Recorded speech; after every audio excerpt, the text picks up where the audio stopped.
Hey, this is a unique video in that I have searched high and low on the internet for a holster that will fit this odd duck here, which is the Taurus 425 stainless, obviously,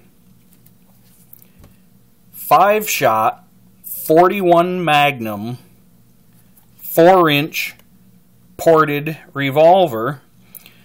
Because they were made in such low numbers, and despite how many numbers of them there were made, they just weren't very popular and people weren't buying them up for any particular reason. Not a lot, if any, accessories were made for them. In fact, nobody has a 5-shot speed loader for the 41 Magnum for this odd duck, except for those static rubber things that hold them, and you put your rounds in and then pull the rubber thing off, kind of like one of the speed strips but in a circle. I haven't tried them, not a real big fan of it, the idea, but might be the only thing you can do. But holsters have been the big issue. Nobody makes a holster specifically for it.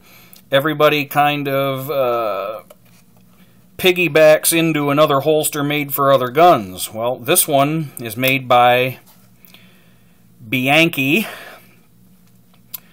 or however the rest of you want to pronounce it. I've always heard it called Bianchi International. It is the model 7105, size 4, most popularly built for the Smith & Wesson 4-inch K frame.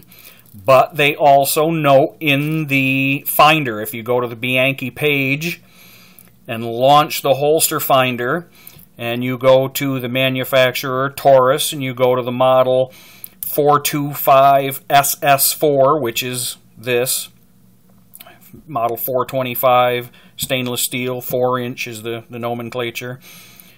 It will arrive at this holster. They are available on Amazon through, well, it's saying, because I'm looking at the page right now, it's saying buy Bianchi accumold for $38.35 as of the date of this posting of this video, $38.35 with free shipping. It is stiff. I was a little concerned with getting one of these things because I figured it was going to be one of those flopsy-mopsy things that once you draw the gun out, the thing would collapse in on itself and be floppy. Well, I'm here to tell you, regardless of any descriptions you've read about the thing, it ain't no floppy-moppy piece of crap. The thing is very stiff. It's well lined with a nice soft interior liner, whatever the material is they're calling it. The thumb brake is actually adjustable. It's held in with some heavy duty Velcro type material that you can slip a tool that they provide. It's a tongue depressor, but anything similar to that.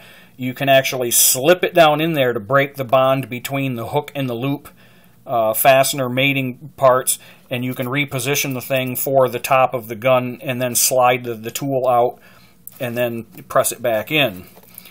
There is enough room in there supposedly for your belt to go, but you can see that the inner piece there moves down in the way. So I don't know if they kind of screwed the poodle on that aspect of it or not, because I don't know how well that would fit on a duty belt. This is actually a law enforcement duty design type holster for a Smith & Wesson K frame, but what I don't particularly care for is the way that's designed right there, with the thumb brake thing encroaching into the space for the belt to go through.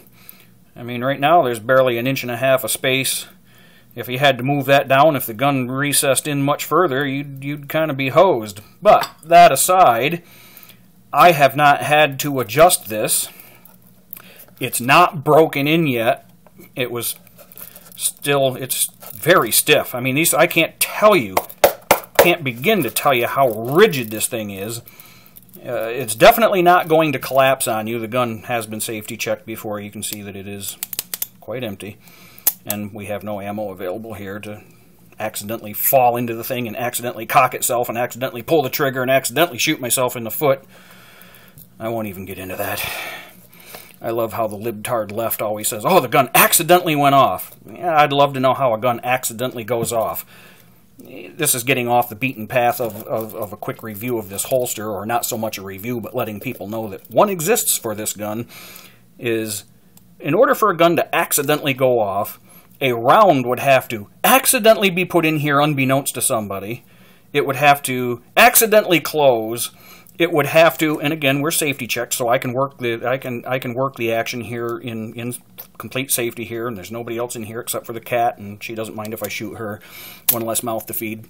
Anyway, oh my God, PETA, don't be calling me. I love my cat. I'm not going to shoot my cat, for God's sakes. But anyway, the thing would have to accidentally cock itself. Then it would have to accidentally have the trigger pulled and accidentally be pointed at somebody. Long story short, guns don't accidentally go off. Don't even start with the comments. I'll just delete them. But anyway, back to the point of the holster. One thing that I don't really like about it is it is molded on this side for the shape of the gun and the frame. However, the back side, by the very design of it, can't be. It's flat. So when you go to put the gun in, I mean, it comes out, right now it's stiff because I haven't worked it at all. I've got the thing, stuck it in there, and I haven't done anything with it since. You can see when you go to put the gun in, the side that's molded for the gun wants to accept it right down into it nicely, but the flat side, not so much, not so much so, which is where it needs to be broke in. And you know what? That would be the same if it was the Smith & Wesson 6-shot K-frame that it was designed for, the 680, what are they, 687, whatever the model numbers are, and off the top of my head. But you can see how it kind of hits there. You got to work it a little bit, and it does. It goes down in, you know, it goes down in, falls just short of kind of riding on the sight. That's going to be one thing I want to work. I want to work that a little bit so that when I put it in, that's not really butting up against this seam material here. I don't like that it kind of goes in and stops against my sight. But nonetheless, without having adjusted it, you can see that it snapped on it just fine. Trigger is concealed. It's in there fully. Didn't really have to wedge that too much. And it, I mean, protection. I mean, the thing, it's not soft. It's not soft like the Uncle Mike's or similar nylon holsters. This thing is rigid. I don't know what they got in there that's molding it, holding it solid, but it's doing its job. So to get the gun out, you have to get a grip on it, pop the thumb brake off to the side, and the gun, if it's on your belt, like I say, I had to work it a little bit because it's new, it's stiff. You know, cut me some slack. It's got to be worked a little bit. It will come out. To put it back in, I'm sure over time this thing will probably loosen up a little bit and be a little bit more cooperative with staying out of the way.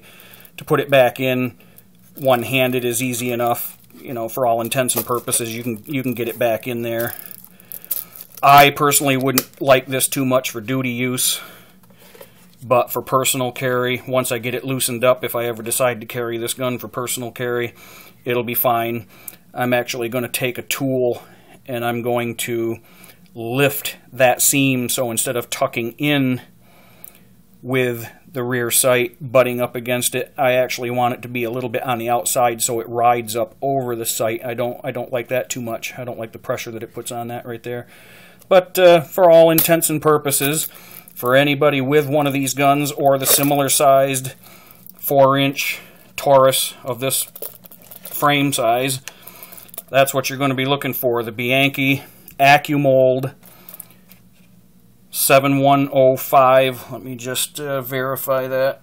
Yep, 7105, size 4, and I'll put it in the description and whatnot. That'll work just fine for you. That'll work just fine. It'll get along with me. Just dandy. There it is.